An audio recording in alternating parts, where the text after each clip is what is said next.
Alright guys, what is up and welcome to DangerCast episode 2.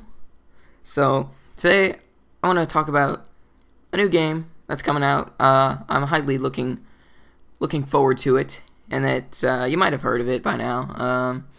Yeah, it's fairly well known. It's Grand Theft Auto 5, man. Today we're talking about GTA 5. And basically, I want to talk about a few things before I get into the actual podcast discussion. I want to just say that the last video, Aliens, Colonial Marines, where I was discussing that was made a long time ago. And also I have a Pepsi Max right now. Fucking delicious. Anyway, that last video was made a long time ago, before I even knew that I wanted to do this whole podcast thing. So that's why I never actually referenced that I was making a podcast thing. I never said, hey, welcome to, blah, blah. I never said anything like that because, I don't know if the mic is too far away. The audio levels are kind of low. Whatever. Yeah, I never referenced it because, or mentioned anything about it because it was recorded several months ago. Back when not a whole lot was known about the game. Just what I basically said in that video. So, basically that's the reason for that. And yeah, so DangerCast episode 2, talking about GTA 5 today. It is scheduled for release. Well, the first thing is it's scheduled for release in the spring sometime, the second quarter, I think it is called. Let me see. So yeah, it's gonna come out later on the spring. Yeah, quarter 2 of 2013 is what it says here. I'm on Wikipedia, the only reliable resource. So yeah. So quarter 2, I'm rambling a lot already. This is going to be a great podcast. Quarter 2 of this year, 2013, so that equates to somewhere in April or May is when people are speculating that it'll come out, is April or May. So, I'm excited. I really am.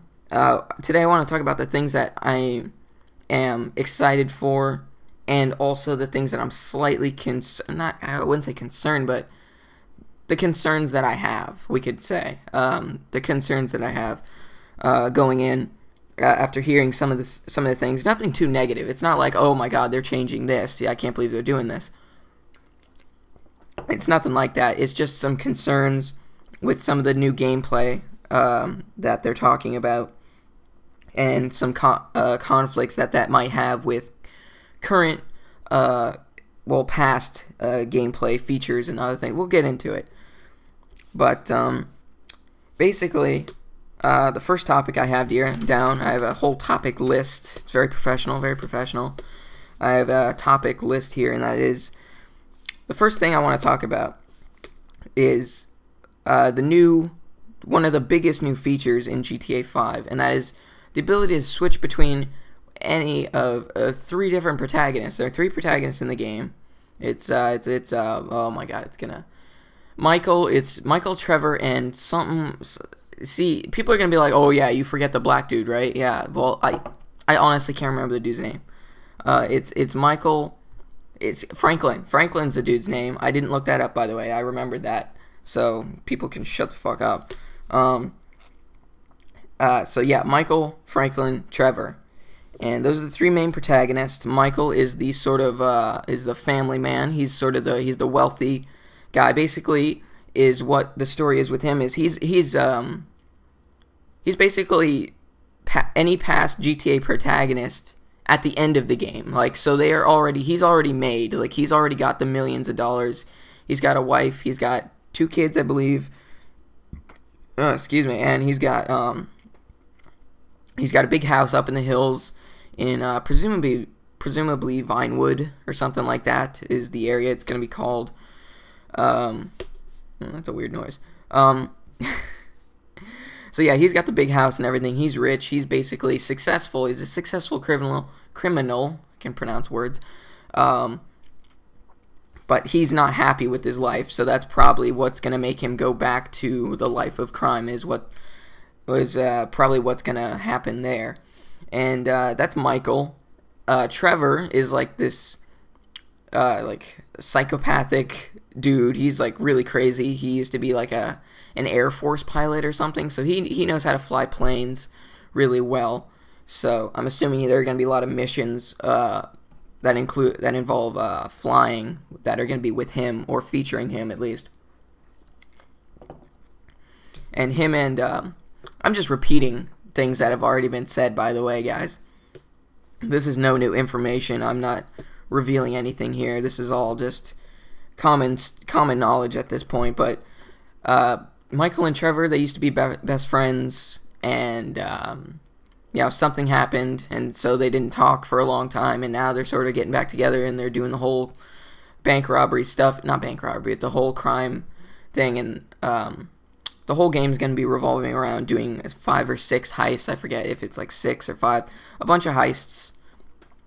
And the missions leading up to those heists are going to involve like preparing for the heists and stuff.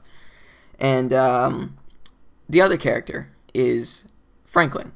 Now, he's the sort of up-and-coming criminal. You know, he's sort of more like, I don't know, sort of more like CJ from San Andreas. I know a lot of people are making that comparison. I honestly think that people are making that comparison for the wrong reasons, but the reason I compare the two is because he's sort of just the up-and-coming criminal. He wants to, start to, what am I saying here? He wants to make it into the big time. Like, he's just sort of a thug that wants to be a real criminal, and that's where Michael is going to come in, because he's the experienced guy. He's had all this past experience, and so that's probably where the relationship is going to come in at that part. So those are the 3 main characters. Now, the biggest new feature, the biggest new gameplay aspect that they're bragging about is the fact that you're going to be able to switch between any one of these 3 characters. I have to keep taking drinks because my voice is getting all shitty. The fact that you can switch between any of these 3 characters at any given time during the missions. Now, there are going to be some missions that are solo. There are going to be some missions that are only with 2 people, and some missions that are with all 3. But at any given time, you can switch between the 3, except for under those conditions that I just stated.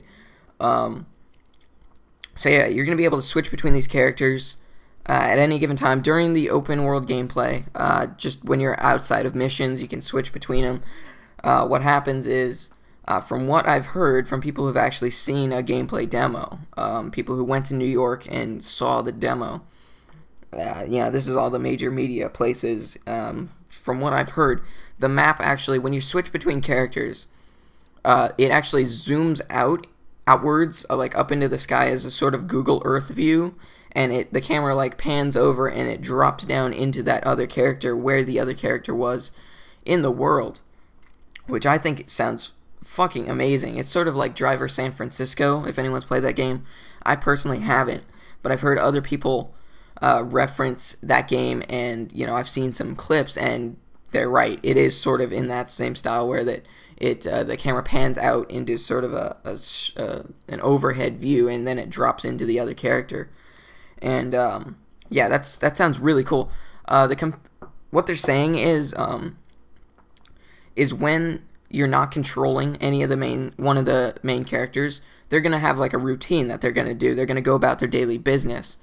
They might go drive somewhere, or go shopping, or do something, whatever. So the AI is gonna have routines in this game.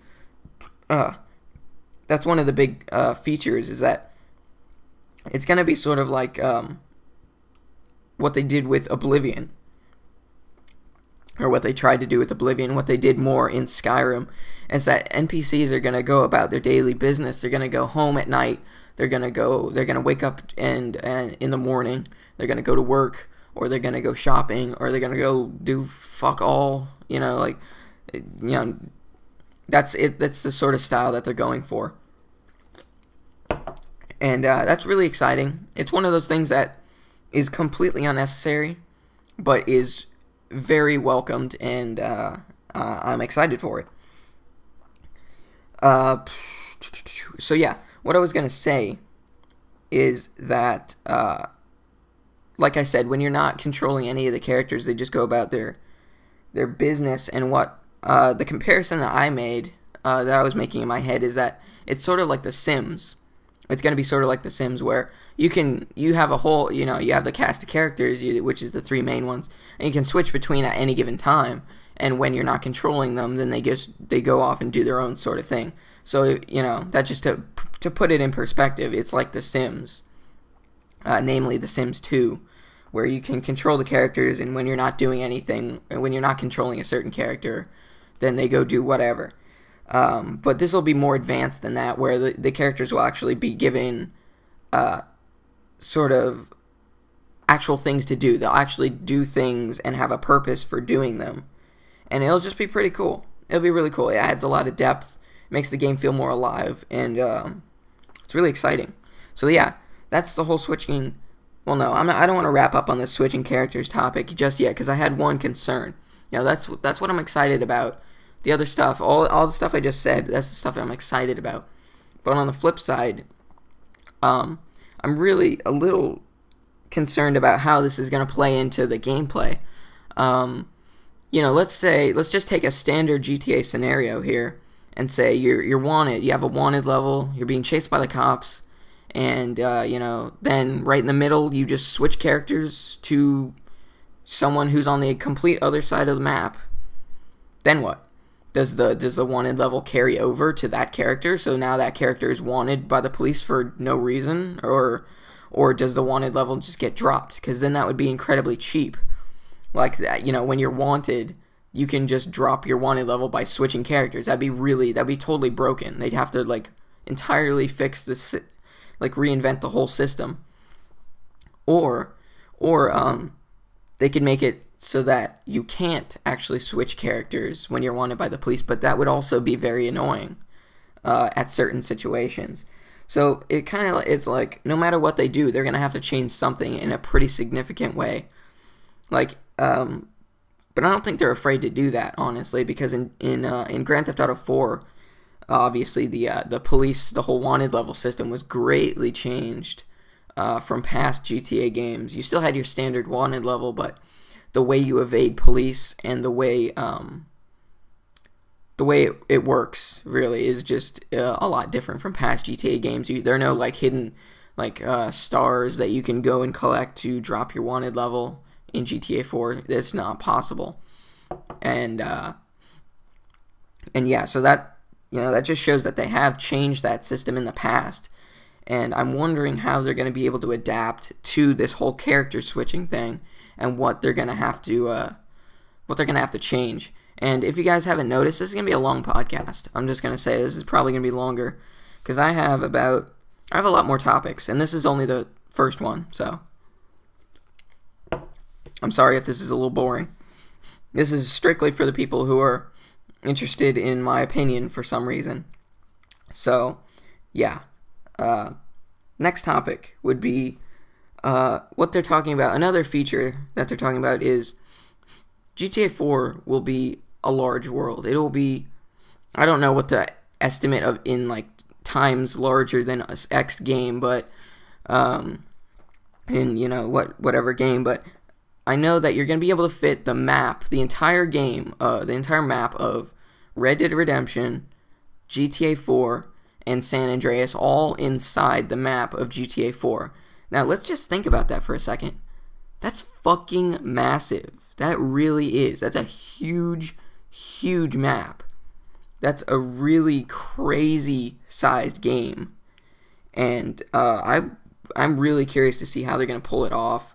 I'm wondering if it's going to be like certain games like Skyrim or Oblivion where you're going to be driving. I mean, it's never been like this before, but they've never done a game this big before, so I'm just wondering. But I wonder if it's going to be like Skyrim or Oblivion where you're sort of you're traveling over a great distance, and then every now and then it has to kind of stop and load, and then for like a half a second or a second or something like that, depending on what you're playing on. And then it just kind of goes back to the gameplay. But every now and then it has to kind of stop and load the next couple chunks of land. I'm wondering if it's going to have to be like that. Because that sort of thing, in a Grand Theft Auto game, that'll really break up the flow of the gameplay.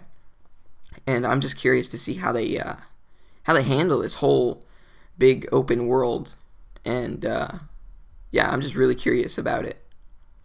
So anyway, like I was saying, the world is going to be huge. It's going to include the cities, well, not the cities, the city of Los Santos, which is going to be LA, the version of LA. And it's also going to have these rural countryside areas. Not my favorite part of San Andreas, the original GTA San Andreas, not my favorite part. But still, it's going to be there. There's going to be mountain ranges. There's going to be like sort of watery biomes. There's going to be I heard there's going to be like a Salton Sea type area. So sort of a rural like beach area. It's interesting. And there's also going to be underwater areas. You can swim again. They've confirmed, obviously, that you can swim in the game. There's going to be underwater areas. They've actually mapped out the ground under the water. So they've actually, not only have they designed an above ground sort of, the whole city. I can't talk today. Okay, they've designed the whole cityscape and all the towns and stuff. Not only have they done that, but they've also, modeled and textured and all this underwater. So you're gonna be actually, you're gonna be able to explore underwater, and it's gonna be really cool. I mean, they've in a recent screenshot, they show off a submarine, and there's another screenshot that shows not only a fucking shark. There are gonna be sharks in the game, but also they showed a guy. If you look closely at the guy above the shark, he's actually wearing scuba gear. So they've confirmed that confirms scuba diving. I don't know if they'd already confirmed that or not, but so there's gonna be scuba diving and stuff. So there's gonna be underwater exploration, unlike San Andreas, where you have a breath meter, and the only way to truly explore underwater is to just like put on the infinite like lung capacity cheat or whatever, and just go like diving, basically. But there's not much underwater to see, to be honest. I don't know if there were some underwater Easter eggs that I'm not aware of, but the point is they didn't map out a bunch of stuff underwater. It was basically there to be there. But now, in GTA 5, they've actually mapped out a lot of stuff underwater, and there are actually going to be things down there to go and see. So there's going to be a reason to dive underwater. There's going to be a reason to go scuba diving, and there's going to be a reason to go in a submarine, which is, I think I already said, but they showed that in a recent screenshot, and it's really cool stuff. It's really, really cool stuff. I'm wondering how the scuba diving is going to work. I'm wondering how the sharks are going to work, honestly. If it's going to be... God, I can't even think about the whole... Yeah, that just... I really have no idea how that's going to work. Like, if there's going to be a way to, like... There's going to be, like, a harpoon gun you can use that can shoot underwater. Or, I'm just wondering how these sharks... going off on a little tangent about sharks here, but I'm wondering how the sharks are going to be able to... how they're just going to work. I'm just so curious about them. And other animals, if they're other underwater animals, if it's going to be sort of like a Far Cry 3 thing, where you can't actually fight the sharks underwater, so you have to shoot them from land, which is a little dumb. I'm not going to lie. But I'm just wondering, because that's the most recent game that's had sharks in it that I can think of. And so yeah, I'm just curious about that.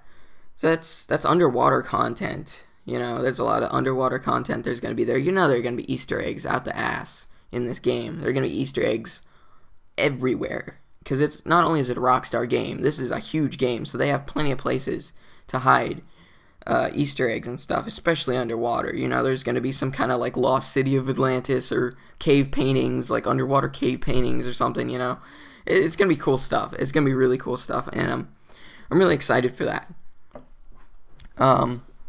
Moving on, the next thing I want to talk about is basically how the game could improve. How the game could improve over GTA 4, which I really feel that GTA 4 is overrated. I really do, and that's going to cause some controversy. Some people are going to disagree with me.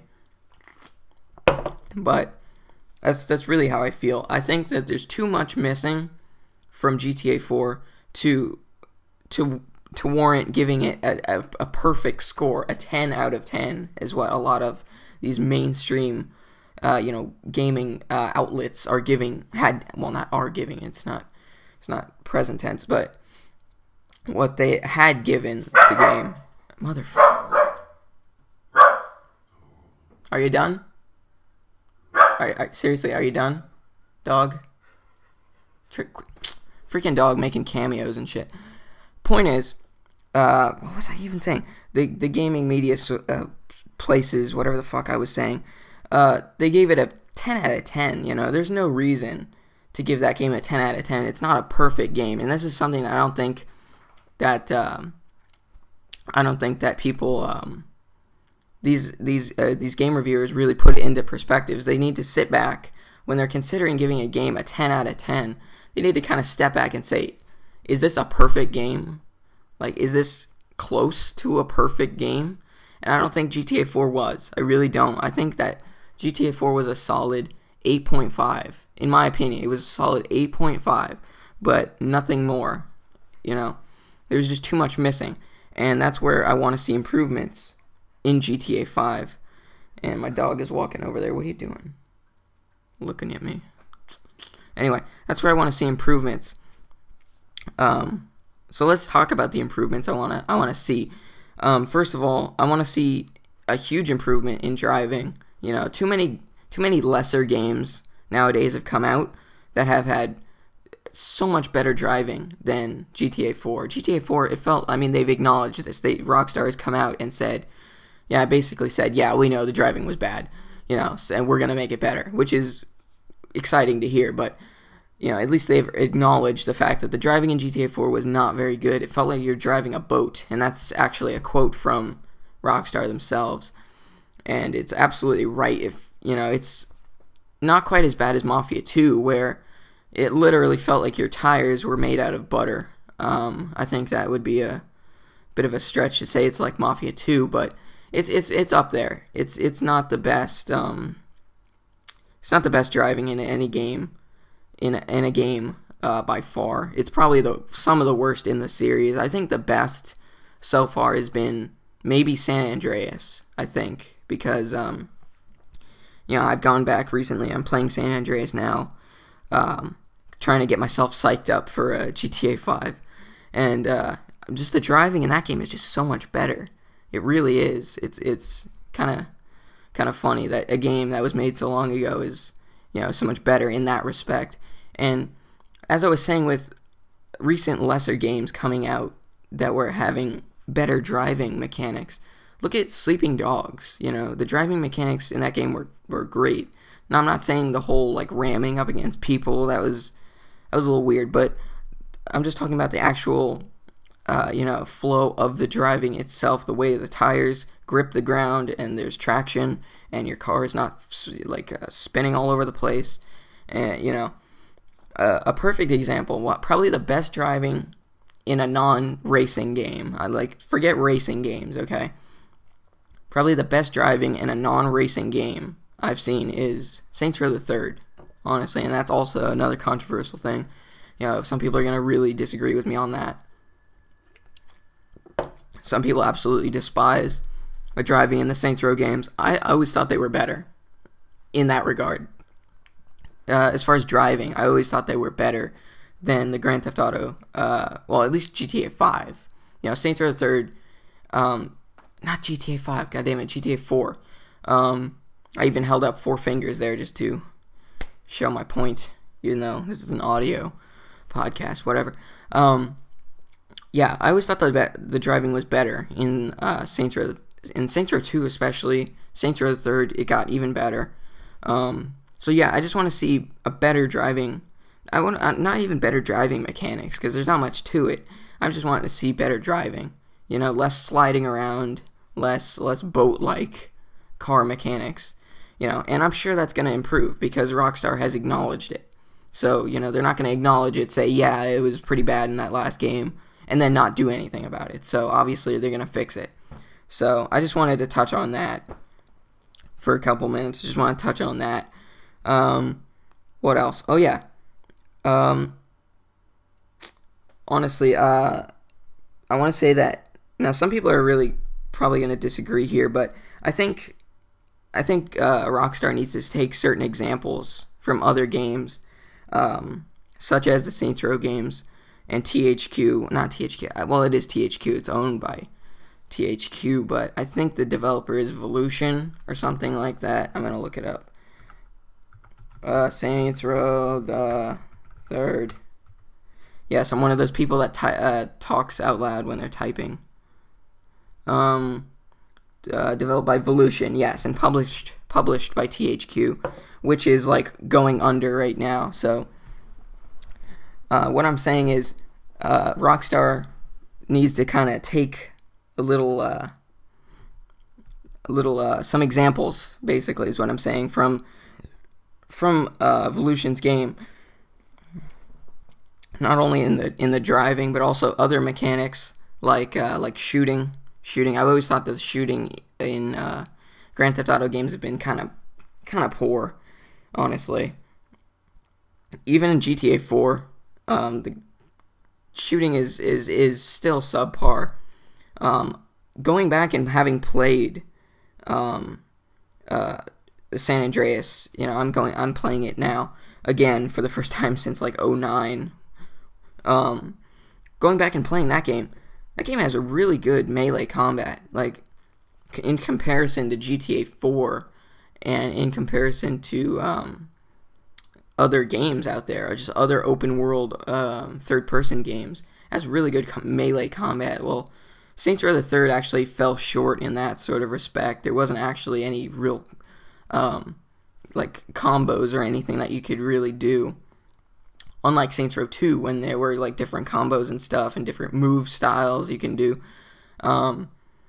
In San Andreas, you can learn different fighting styles, and it's really fun to play around with it, and you can just get all sorts of different like combinations. Obviously, it's not very fluid. It's not the most fluid, but it still works. It serves its purpose better than other combat systems in newer games have done.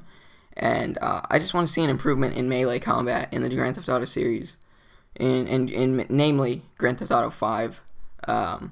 So basically just the driving and the shooting, I just want to see, and the melee combat, I want to see improvements there, because those systems have been just not so great in the past. And while we're approaching the end here, sooner or later, I'm gonna be calling it quits in a couple minutes here. But basically, I just want to end on multiplayer. Just give my thoughts about that. It's mostly speculation at this point. They're not really saying much about multiplayer, other than they want to really revolutionize it, and that's pretty much a bold statement. They said something like they want GTA 5 to be to open world multiplayer games like GTA 3 was to open world single player games. They basically want to be that revolutionary with it. They want to do something really big, and obviously I'm hoping for some real cool stuff. Like GTA 4 multiplayer was obviously one of the best parts of the game, and people are still playing it today, and it was really great and all. But there was a lot of stuff that could have been done, and that there's a lot of stuff that can be done in GTA 5 that couldn't have been done in GTA 4. And I mentioned earlier, the underwater stuff. Just think of underwater multiplayer game modes and stuff, and or maybe just open world stuff, just screwing around in submarines underwater, or flying huge jumbo jets. There's such possibility and stuff.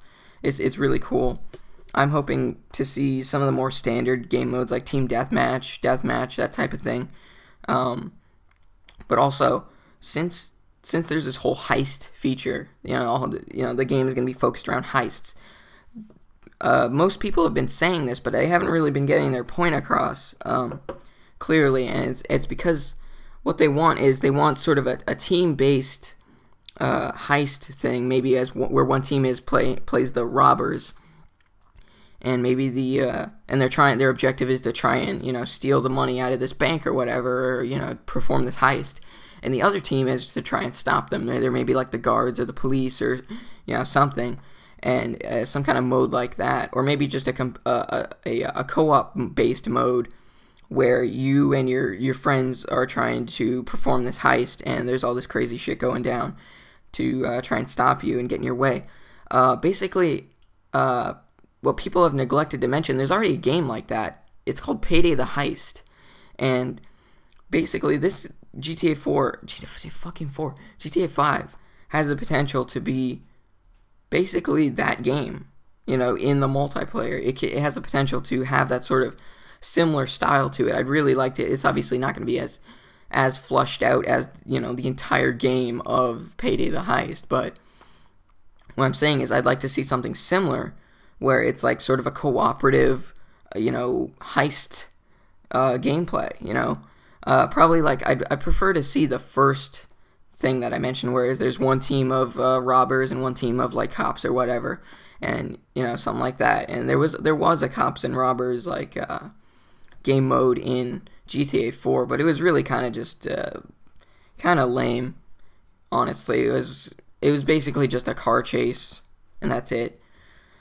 So that's what I want to see in the multiplayer. I just want to see I want to see him do something with the underwater content, like some underwater game mode, some underwater races, you know, whatever. But, you know, don't let all that work they're putting into the underwater stuff, don't let it go to waste. You know, I'm hoping that they use it to their advantage in multiplayer, considering that they want to do something so revolutionary and stuff. I think that'd be really cool. I also hope there's obviously this is going to be in there regardless, but, you know, it's still good to say that I hope there's going to be an open world, you know, sort of free roam multiplayer mode. I'm sure there is. You know, it's almost a given, but, you know, you just gotta say that, gotta put that in there.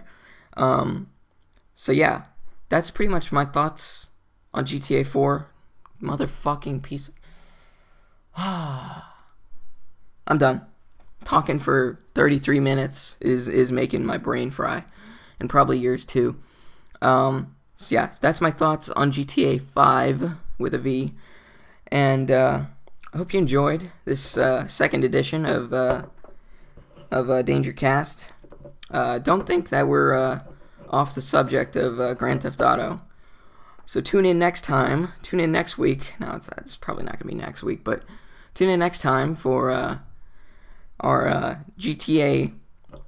I wouldn't call it a GTA special, but it's another Grand Theft Auto discussion that I'm going to save till later. It's going to be discussing Grand Theft Auto 4 versus San Andreas, and it's probably going to be a controversial one, so keep your eyes peeled for that one. But anyway, that's the end of this video. I hope you enjoyed, and thank you all for watching. If you watched this far, I know this video is ridiculously long, and I'm only making it longer, so I'm just going to go. So, bye-bye.